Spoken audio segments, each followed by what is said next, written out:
Keep your hands where I can see them. I am taking this phone as evidence now. I don't care who you are. These are my streets, and you're gonna respect that. He's already decided she's guilty before she even speaks.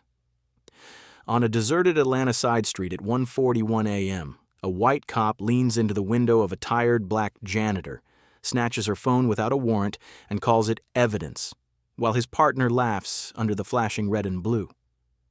For 43 long minutes, he keeps her on that cold hood, lecturing her about his streets, promising he can make her life hell with a few words in his report.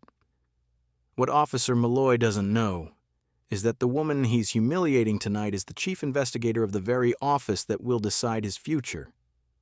The mop bucket rattled softly against the chipped tiles as Denise Carter pushed her cart down the basement hallway of the Atlanta Police Headquarters. It was nearly 1:30 in the morning. Fluorescent lights buzzed overhead, casting everything in a flat, tired blue. Doors stood open here and there, a locker room echoing with laughter, a break room humming with a TV tuned to late-night sports, a records office spilling pale light across the corridor. To anyone glancing up, she was just the night janitor. Dark green polo with the contractor logo, black cargo pants, hair wrapped up under a plain headscarf, invisible by design. She moved quietly, wiping fingerprints off glass, emptying trash cans, collecting half-finished coffee cups. But every time she paused, every time she bent to pick up something, she was listening. "Write it like he was reaching, and it looks clean," a voice drifted out of the break room. "Yeah, but he wasn't," another voice answered lower. "Doesn't matter. Furtive movements, appeared nervous. You know the drill." Denise didn't turn her head. Her hand kept moving in a slow circle on the glass panel of the break room door. Her face gave away nothing. But inside, she filed the words away, another tile in a mosaic she'd been building for months. She turned the corner and stopped at a metal door marked Staff Only. She swiped a plain white badge, Facility Contractor Access, and stepped into a small locker room that smelled faintly of disinfectant and old soap. There, the green polo came off, folded with habitual care. From her bag, she pulled out a navy blouse, a charcoal blazer, and a slim leather portfolio. Then, from the bottom of her backpack, she took out her second badge. City of Atlanta, Civilian Oversight Office. Chief Investigator, Denise Carter. She clipped it to the inside of her blazer, where it rested against her heart like a secret. 3 months earlier, the City Council had created the Oversight Office after a string of ugly headlines: civil rights lawsuits, videos, protests. They'd hired Denise away from a federal civil rights unit because she had a reputation for being meticulous, relentless, and, most importantly, impossible to intimidate.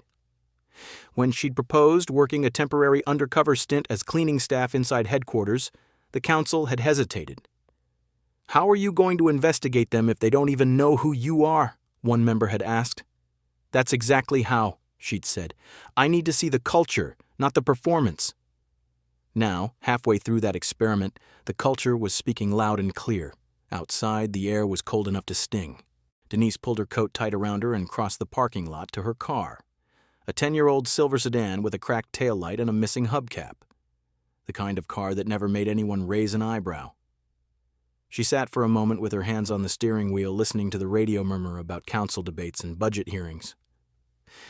Her phone buzzed twice in the cup holder, an unread email from a staff attorney, a calendar reminder for a briefing at 10 a.m. She put the car in gear and pulled out onto the street. The city at that hour was stripped down to bones, streetlights, empty bus stops, a few bars still spilling light and laughter. As she turned off the main road onto a narrower side street lined with low apartment buildings and shuttered storefronts, headlights flared in her rearview mirror. A patrol car, then the familiar flash of blue and red. Denise sighed, checked her speed out of habit, 3 miles under the limit, and eased toward the curb. The patrol car settled in behind her, lights painting the inside of her sedan in strobing color.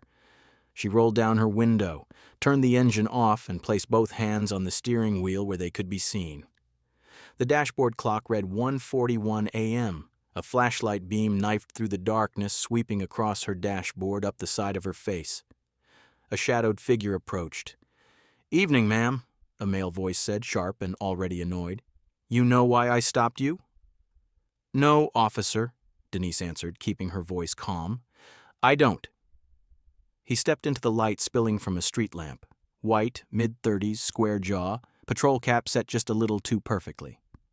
His name tag read, Malloy.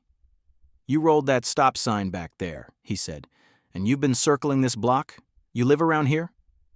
Denise had rolled to a full stop. She knew it, and so would his dash cam if anyone cared to look. But she also knew that arguing on the side of a dark street at 2 a.m. with a man like this was a losing game. I'm heading home, she said. I work nights. I took a wrong turn.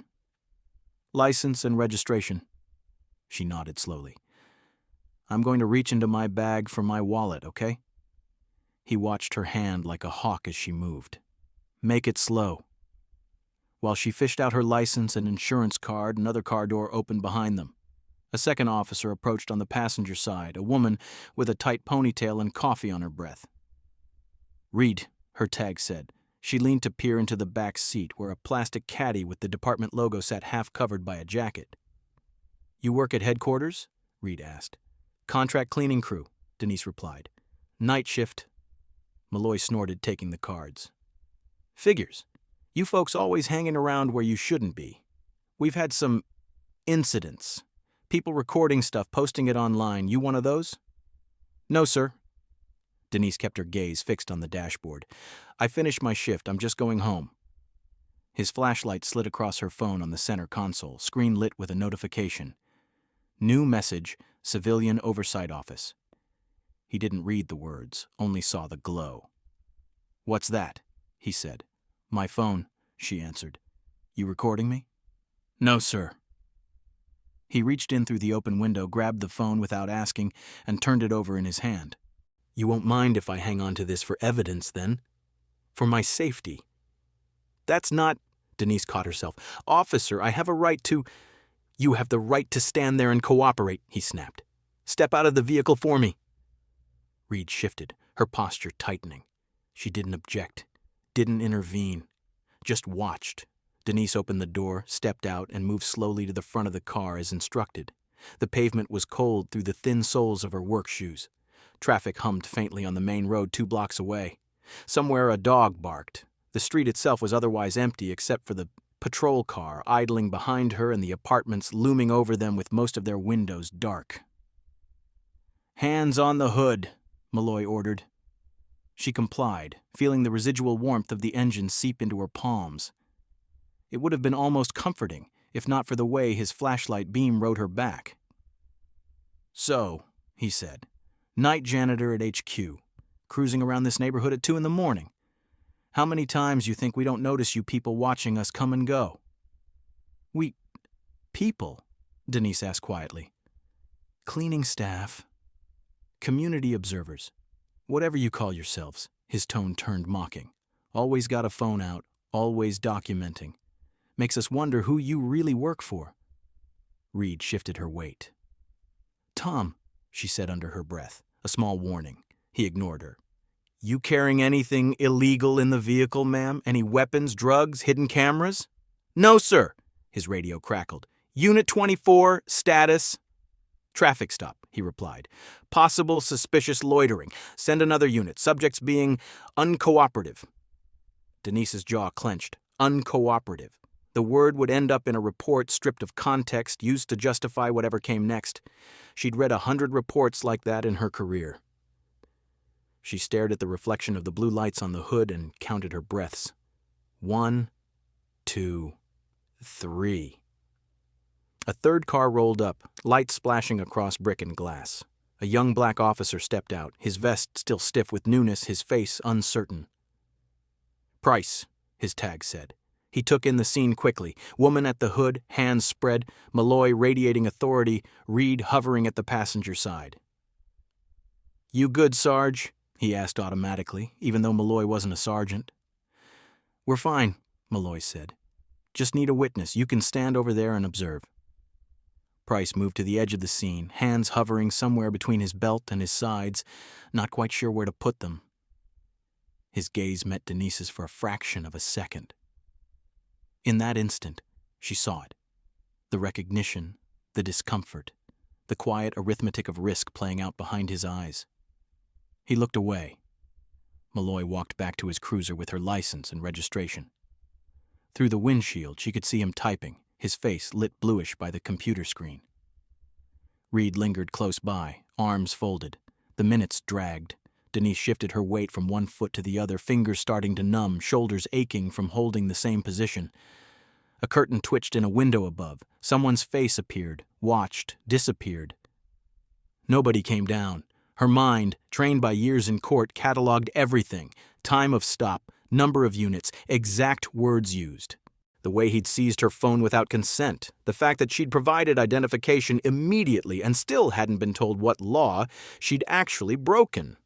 Unit 24, this is dispatch, the radio crackled from the cruiser.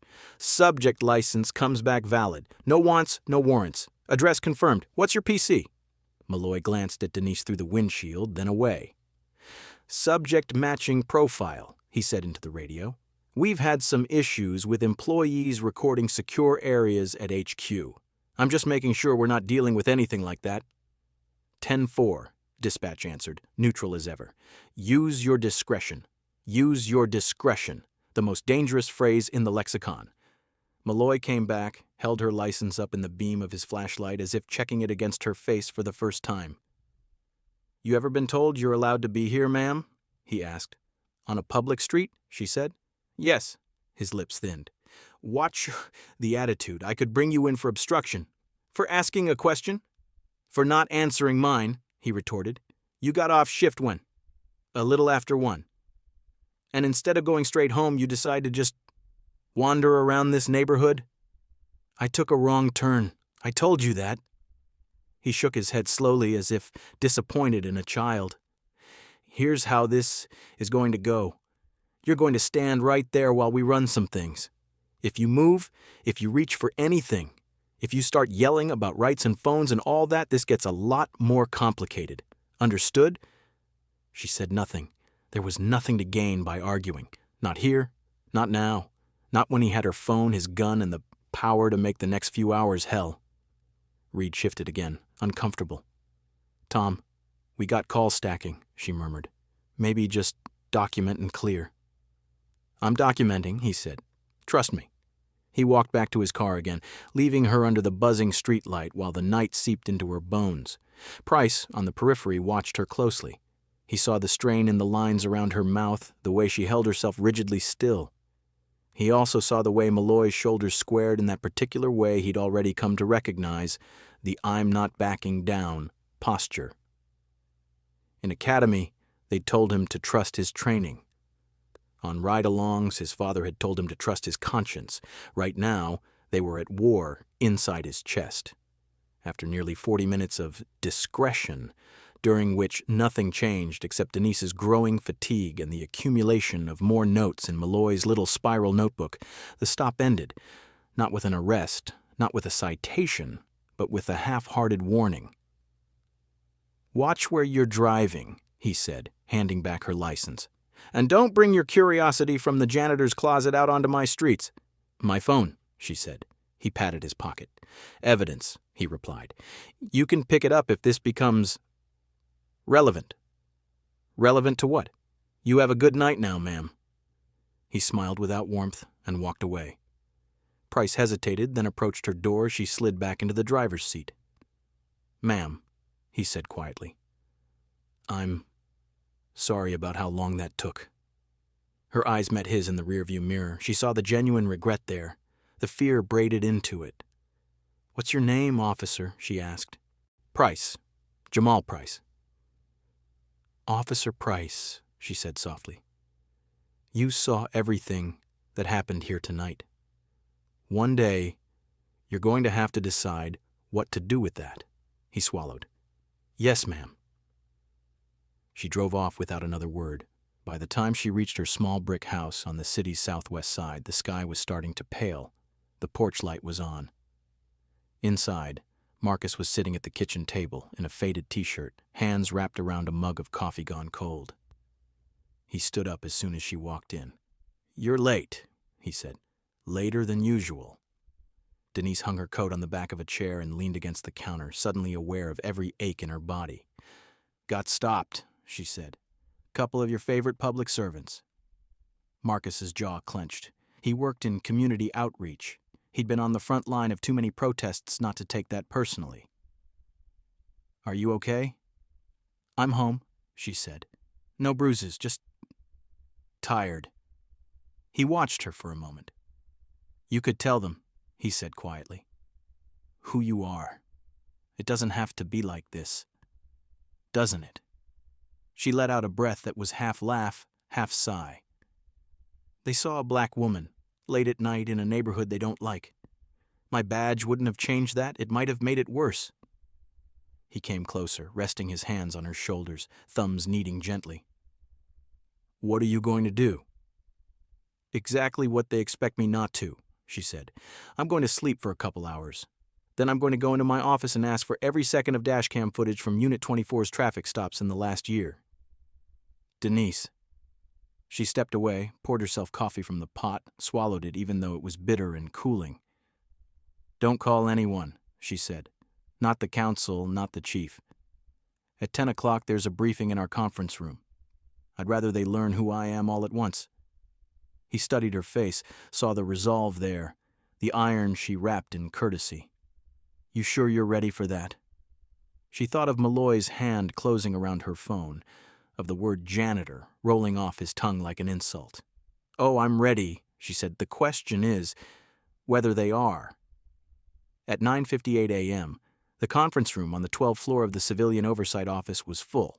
The police chief sat stiffly at the center of one side of the U-shaped table, his dark suit pulling slightly at the shoulders. To his left and right, two precinct commanders shuffled papers, studiously avoiding each other's eyes. An internal affairs lieutenant tapped a pen against a legal pad. At the far end, the police union's attorney checked his watch, already impatient. The walls were glass, looking out over downtown Atlanta's mix of steel and brick. A large monitor on one end of the room displayed the city map, dotted with colored pins. Who's leading this again? One of the commanders muttered. The new chief investigator, the IA lieutenant replied. Carter. Came in from D.C., I think. Haven't met her yet, the commander said. You have, a voice said at the doorway. You just didn't know it. They turned. Denise stood there in a charcoal suit and low heels, her hair neatly pulled back, her badge displayed openly on a lanyard now. She carried a tablet under one arm, a stack of folders under the other. For a heartbeat, no one moved. Then the chief rose halfway, politeness towing him upright. Ms. Carter, he said, voice a little too loud, a little too forced. Glad you could join us. Chief, she replied, nodding. Her gaze swept the table once, cataloging reactions. IA's lieutenant, curious, guarded, union attorney, already suspicious. One commander, wary, scanning her for weaknesses like a suspect. The other, tired and resigned. And at the very edge of the table, in a chair he clearly felt he didn't deserve, sat Officer Jamal Price in his crisp uniform, his eyes wide as saucers. Their gazes met for half a second. He looked like he was trying to merge with his chair. Let's get started, Denise said. She set her tablet down on the podium and tapped the screen. The city map on the monitor shifted, colored pins blinking, clustering in certain neighborhoods.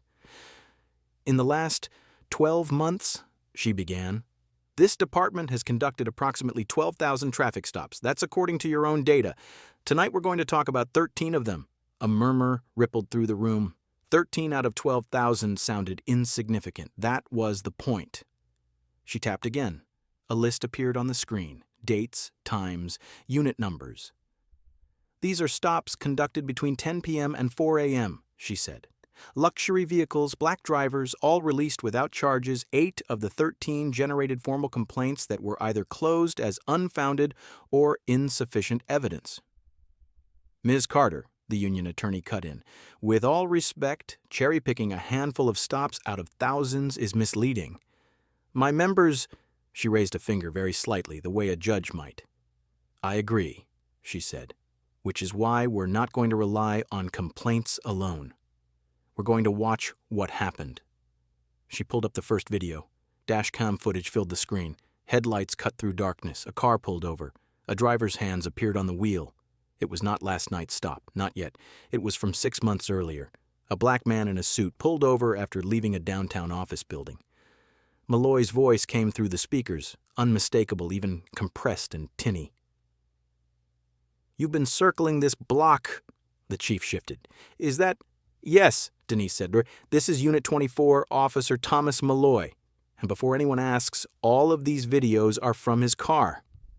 She let the footage play for a minute. The pattern was obvious. The same clipped tone, the same broad accusations, the same invisible threshold at which routine stop tipped into suspicious behavior. She skipped ahead through several stops, different drivers, different streets, same energy. Finally, she pulled up the last video in the list. The dashcam view changed to a quiet side street lined with low apartment buildings. A silver sedan. A timestamp. 0141-03. Jamal's shoulders went rigid. On the screen, the patrol car's spotlight flared, washing the stopped car in white. Malloy approached. Reed circled to the passenger side. The viewer saw Denise's silhouette, her hands on the wheel, the phone on the console. There was a small shift in the room's air, like everyone had inhaled and forgotten how to exhale. "In this stop," Denise said evenly, "the subject provided license and registration within 10 seconds of being asked. There was no traffic violation visible on video. No weaving, no rolling stop, no erratic movement. Dispatch confirmed a valid license, no warrants. The stop continued for 43 minutes. She let it play. They watched Malloy take the phone. They heard his words. "You people. Janitor's closet. Evidence." They saw Denise standing at the hood, hands on the metal, breath fogging in the cold. The union attorney shifted angrily in his chair. "Where's Malloy?" he demanded. "Why isn't he in this room?" "On leave," the chief said shortly. "Per your office's recommendation, if I recall." "Per my office's emergency notice this morning," Denise corrected. "After Officer Price submitted an anonymous report and after we pulled this video." All eyes swung to Jamal. His ears flushed red. Denise turned toward him, her expression softening a fraction. "Officer Price," she said, "you were present at this stop. You've reviewed this footage?" He cleared his throat. "Yes, ma'am." "Does it accurately reflect what happened?" He glanced at the union attorney, the chief, the IA lieutenant. Then back at the screen, where the glow of the dashcam captured his own distant silhouette. "Yes, ma'am," he said. "It does." "Did you see the driver do anything that, in your training, would justify treating her as a threat?" He swallowed. "No, ma'am." "You noted in your anonymous report that you were concerned about the length of the detention, the seizure of the phone, and the language used. Is that still your concern today?" "Yes," he said, voice steadier now. "It is." The chief exhaled slowly. The IA lieutenant stopped tapping his pen. Denise turned back to the room. "Now," she said, "I'm going to tell you something that is not on the video." She pressed pause. On the screen, Malloy stood half-turned, hand in his pocket, her phone hidden there. "The woman in this footage is me." Silence. The chief's chair creaked. One of the commanders whispered, "What?" "I was detained on a public street for 43 minutes without probable cause," she continued. "My phone was taken without consent. I was threatened with arrest for asking what law I'd broken. All of that is captured here. All of that happened to the person you hired to investigate your department." The union attorney's mouth opened and closed. The IA lieutenant sat up straighter, eyes now bright with something like grim interest. The chief scrubbed a hand over his face. "Ms. Carter," he said, "why didn't you identify yourself at the scene?" "Would that have changed whether it was lawful?" she asked. He didn't answer. "This isn't about me," she said. "I'll be fine. I know how to file a complaint. I know how to testify. I have a platform. The question is, what happens when these things happen to people who don't sit in this kind of room, people who don't have a title or a badge or a counsel behind them?" She tapped the tablet. The map returned, the red pins glowing like tiny wounds. "These 13 stops are not the whole story," she went on. "They're the tip of a pattern, one officer in one unit on one shift. But the way they were documented or not documented, the way the complaints were handled, the way supervisors signed off, that's culture. And culture is your responsibility, not mine." The IA lieutenant leaned forward. "You said 8 of these generated complaints that were closed as unfounded." "Yes. Who signed those closures?" She swiped to a list, projected it on the screen, a name repeated over and over beside the status field. LT David Russo, Night Watch Commander. The chief's jaw tightened. Russo retired last month. That doesn't erase the paper trail, Denise said, or the liability. The union attorney stiffened. Liability? Are you threatening lawsuits in the middle of an oversight briefing? I'm describing reality, she replied. You want to talk about risk? I can give you numbers. Average settlement amounts for unlawful detentions, federal consent decrees, oversight orders. Or we can talk about something else. How we fix this before the Department of Justice decides to fix it for you. The chief stared at the frozen image of Denise on the hood of her car. His own badge felt heavier on his chest. What are you proposing? He asked finally. 3 tracks, she said. Individual accountability, structural reform, and protection for those who tell the truth. She turned to Jamal. Officer Price, she said, you did something last night a lot of officers think about and don't do. You reported what you saw, knowing it could blow back on you. This office will recommend that any investigation arising from your report cannot be used as grounds for retaliation. That's non-negotiable. Jamal let out a breath he didn't realize he'd been holding. She switched to a new slide. Policy bullet points appeared, crisp and merciless. First, she said, no more discretionary phone seizures without documentation and supervisor approval. Second, updated training on late-night stops and bias recognition. Third, independent review of all Unit 24 stops for the past 3 years, with my office having full access to raw footage and case files. Fourth, any future complaints involving traffic stops in these red zones come directly to my desk. And, Officer Malloy? The IA lieutenant asked. Internal Affairs will handle the administrative side, she said. My office will issue a public report regarding our findings, and I'll be forwarding the footage from last night to the district attorney with a recommendation that she consider charges under state law for unlawful detention and possibly interference with constitutional rights. The union attorney bristled. You're not a prosecutor, Ms. Carter. No, Denise said. I'm something you're not used to having. An investigator the department doesn't control.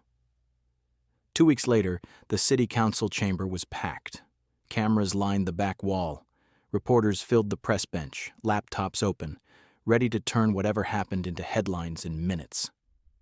Community activists stood near the doors, arms folded, faces carved with wary skepticism.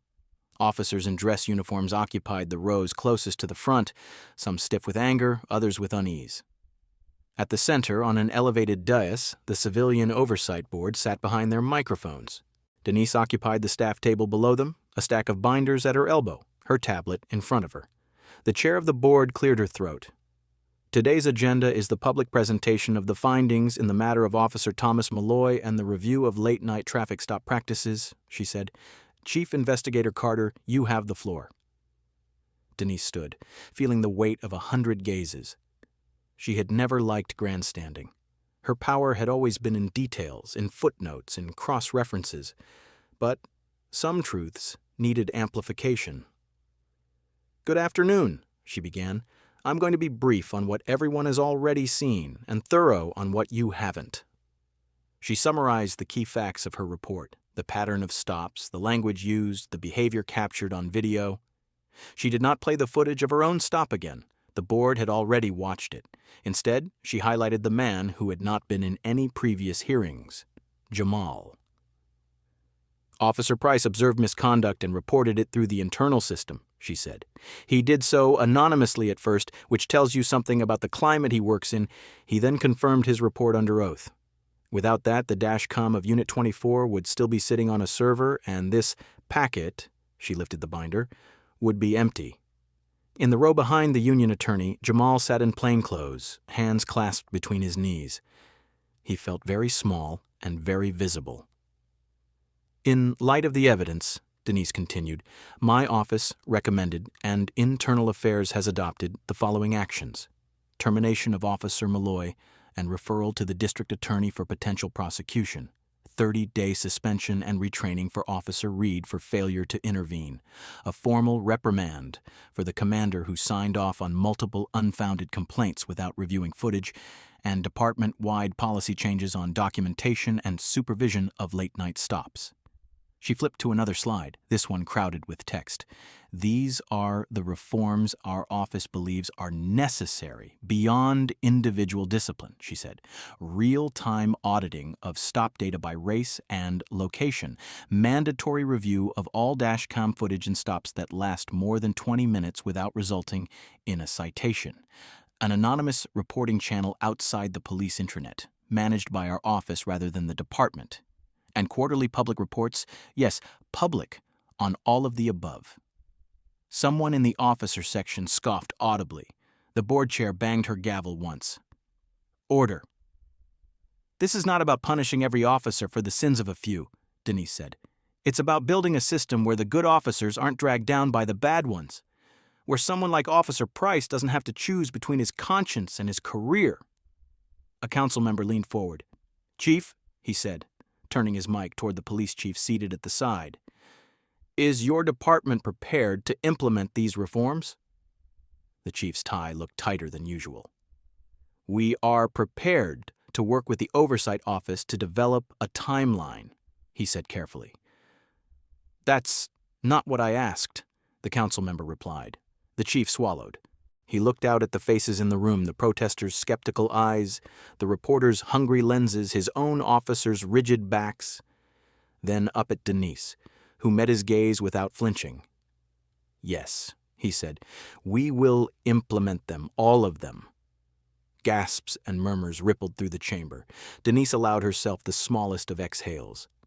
Later, outside in the crisp air of evening, the crowd spilled down the steps like water. Some were already talking into cameras, giving interviews, parsing phrases. Others clustered in small circles, trading impressions, hope, and cynicism in uneasy balance. Denise slipped around the side of the building, toward a quieter street where her car waited. She needed a moment without microphones or arguments. Ms. Carter? A voice called. She turned. Jamal jogged up, slightly out of breath, his hands jammed into the pockets of his jacket. Officer Price, she said. Just Jamal, ma'am. I mean, you can call me Jamal if you want. She smiled, the tension in her shoulders easing. Only if you call me Denise when we're not on the record. He laughed nervously. Deal. For a second, neither of them spoke. The city hummed around them, sirens in the distance, a bus wheezing to a stop, the low murmur of traffic. I wanted to say thank you, he blurted, for not throwing me under the bus up there. Some of the guys already think I'm a snitch. I didn't do you any favors, she said gently. You told the truth. That's the job we all signed up for, supposedly. Maybe, he said. Doesn't feel like that's what gets rewarded. Not yet, she agreed, but it's the only thing that lets you sleep at night. He looked down at his shoes. I thought about not reporting it, he admitted. Thought about just telling myself it was no big deal. That he caught himself, corrected. You were fine, so what was the harm? She tilted her head. What changed your mind? He thought of his father, who drove a city bus, and his mother, who still flinched a little when squad cars passed. I pictured my dad on the side of the road, he said. No camera, no badge, nobody to call. And I realized, if I can't speak up for the chief investigator of the Oversight Office, I'm sure as hell not going to speak up for him. Denise felt a knot she hadn't known she was holding loosen a fraction. That's a better reason than most people ever find, she said. What do you want, Jamal? Long-term, in this job? He shrugged. I thought I wanted to be a detective, he said. Chase the bad guys, do the TV stuff. Now, I don't know, maybe internal affairs or something like what you do. You want to investigate cops for a living? She asked, amused. I want to make sure I'm not standing there doing nothing next time, he said. And I want the next rookie not to have to choose between their conscience and their paycheck. She nodded slowly. Then maybe there's a place for you, she said. Our office will be expanding. We'll need liaisons who understand the job from the inside, people who can read a report and know what's missing. Think I'd be welcome? He asked. Not by everyone, she said, but by the people who matter. They stood there a moment longer, side by side, watching the last of the protesters drift away. A news van pulled out into traffic, its logo catching the streetlight. Somewhere, in a living room, someone would be watching a clip of her at the podium tonight, forming their own opinion about whether this was real change or just another show. "Get some rest," she said. "You're going to need it." "Yes, ma'am," he said. "Good night, Ms. Denise." She watched him walk away, shoulders a little straighter than they'd been the night she'd first seen him under flashing lights. Back home, much later, Denise stood in her driveway in the cool night, hand resting on the roof of her car. There was still a faint smear on the paint where her palms had pressed into the metal that night, the ghost of oil and skin. She hadn't washed it off. Some reminders were worth keeping. Inside, Marcus was on the couch with the TV muted, the remote resting loosely in his hand. When she came in, he turned, searching her face. "How bad?" he asked. "Bad enough," she said. "Good enough." He raised an eyebrow. "They fired one," she said. "Suspended another. Agreed to reforms they would have sworn were impossible 6 months ago. Nobody's marching in the streets outside, but they're talking in there." She nodded toward the direction of City Hall. "That's something." He held his arms out and she sank into them, resting her head against his chest. His heartbeat thudded steadily under her ear. "You okay?" he murmured. "I'm tired," she said. "But this kind of tired feels different. Less helpless." They sat like that for a while, saying nothing. In the morning, the headlines would run. Some would call her a hero. Some would call her a traitor to law enforcement. Some would ignore her entirely. The department would grumble. The council would posture. The Oversight office would receive an influx of complaints, some frivolous, many not. The work would pile up on her desk in new uneven stacks. But somewhere down the line, a young officer would think twice before turning off a camera. A supervisor would actually watch a video before signing unfounded.